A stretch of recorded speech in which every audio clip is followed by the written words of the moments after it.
వచ్చిందన్నమాట. వింటారా?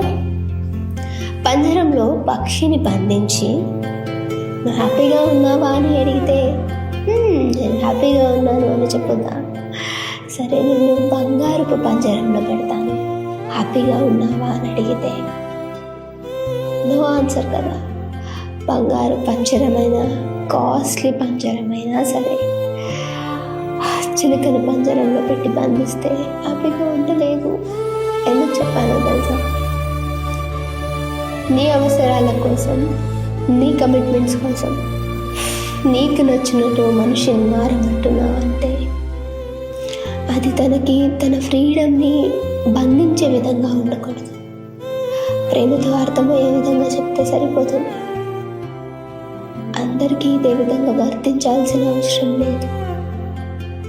అర్థం చేసుకునే వాళ్ళకి ఏం చెప్పినా అర్థమవుతుంది.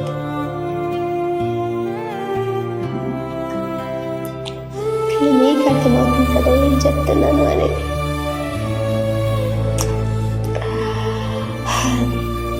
లైఫే చాలా సాడ్గా, చాలా బోరింగ్గా వెళ్తుంది అనుకునే వాళ్ళకి కొన్ని పదాలు వాటికి టచ్ అవుతూ ఉంటాయి.